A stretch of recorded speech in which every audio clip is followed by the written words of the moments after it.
Saya memiliki harapan yang sangat tinggi. InsyaAllah Indonesia, sepanjang apapun kegelapan, sepanjang apapun kegelapan kezaliman, sepanjang apapun kehilangan keadilan, InsyaAllah akan datang satu saat terbitnya matahari adil. Dan InsyaAllah Indonesia akan menjadi negara Al-Quran. Saya bisa meyakinkan gitu karena saya telah merasakan bagaimana di Turki. Turki negara sekuler yang ratusan tahun serangi Islam, ratusan tahun melabaikan Islam, tidak boleh kumandangkan azan dalam bahasa Arab, tidak boleh ada rumah tahfiz, tidak boleh ada pesantren, tidak boleh belajar agama, tidak diberikan anak-anak kita bisa belajar dengan sendirinya Al-Quran. Semuanya dilarang dengan keras, bahkan terancam orang-orang yang melanggar aturan itu. Allah Subhanahu wa taala melahirkan seorang presiden yang bisa membaca Al-Quran. Coba buka di YouTube bacaan Erdogan bagaimana. Itu dilahirkan dari negara sekuler. Saya bisa meyakinkan insya-Allah 1 juta menghafal Al-Quran, dan bapa ibu mudah-mudahan masih punya umur akan mendengar pengumuman besar imam besar salat Idul Fitri dan Idul Adha sekaligus khatib adalah Presiden Republik Indonesia menghafal Al-Quran. Itu yang saya yakini, dan saya tidak pernah merasa lelah. Dan saya selalu berkata sama istri, kalau saya mati itu pun karena saya bersama Al-Quran. Wallahi jamaah sekalian, yang bersama Al-Quran tidak akan merugi. Berkah rizkinya, berkah umurnya, terjamin kebahagiaan. Allah Subhanahu wa ta'ala hanya minta satu, berkenan bersama Al-Quran di dunia. Apa yang kita dapat? Apa yang akan dibalas? Akan Al-Quran temani kita di dunia, akan temani kita saat sakratul maut, akan temani kita di kuburan membela kita, akan menemani kita saat kita dibangkit oleh Allah, akan menemani kita saat hisab, akan menemani kita saat berjalan di atas sirat yang sangat tipis dan panjang, bahkan tajam jalanannya. Begitu sampai ke surga, apakah Al-Quran melepas? Tidak akan melepas. Al-Quran masih berkenan, padahal kita hanya cuma sekali berteman sama Al-Quran di dunia.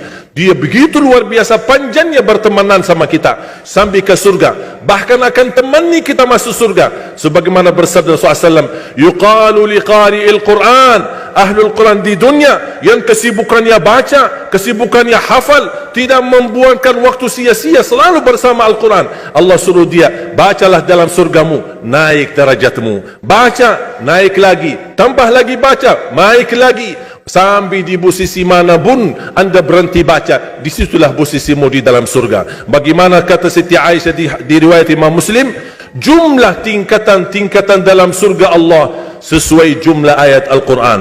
Oleh karena itu tidak ada yang lebih tinggi di dalam surga Allah daripada Ahlul Quran.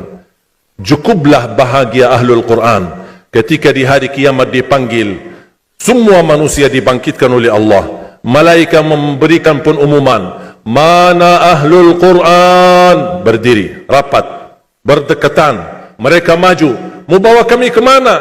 Kalian terpilih menjadi orang yang terdekat sama Allah, karena Ahlul Quran adalah keluarga Allah Subhanahu wa ta'ala.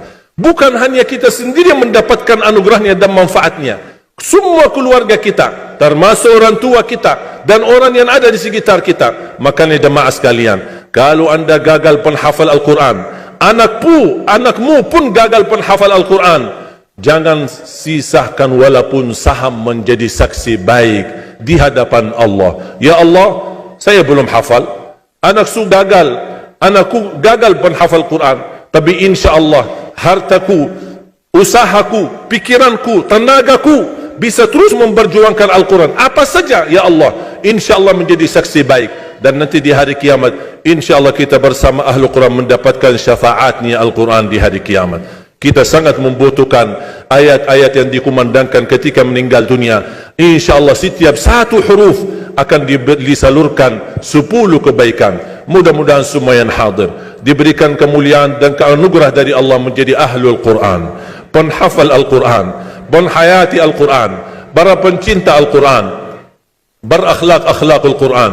Ya Allah, aku mohon atas izin-Mu ya Allah, kami bersama-sama bertemu di masjid ini. Berilah kepada kami kemuliaan bersama-sama bersama Ahlul Quran, di dalam surgamu ya Allah, ya Dzal Jalal wal Ikram, ya Arhamar Rahimin, ya Arhamar Rahimin. Anugerahlah kepada kami anak dan keturunan penghafal Al-Quran, anak dan cucu penghafal Al-Quran yang mampu menjaga nama baik keluarga kami, yang mampu membanggakan kami di hadapanmu hari kiamat, yang mampu menghadiahkan mahkota untuk kedua orang tua kami. Birahmatika ya Arhamar Rahimin. Ya Allah, maafkan kalau kami tidak berhasil menjadi penghafal Al-Quran, tapi ya Allah, kami kurbankan nyawa kami, harta kami, usia kami, tenaga kami, pemikiran kami, ilmu kami untuk Al-Quran, agar Indonesia ke depan menjadi negara Al-Quran, agar Indonesia menjadi contoh terbaik untuk mata dunia, agar bisa kita melahirkan, karena saya meyakinkan ya Allah, dan kami semua meyakinkan, terjamin masa depan Indonesia baldatun tayyibatun wa rabbun ghafur kalau selalu bersama Al-Quran. Ighfir lana wa liwalidina wa li jami'il muslimina wal muslimat wal mu'minina wal mu'minat al ahya'i minhum wal amwat. Rabbana atina fid dunya hasanah wa fil akhirati hasanah wa qina adzaban nar.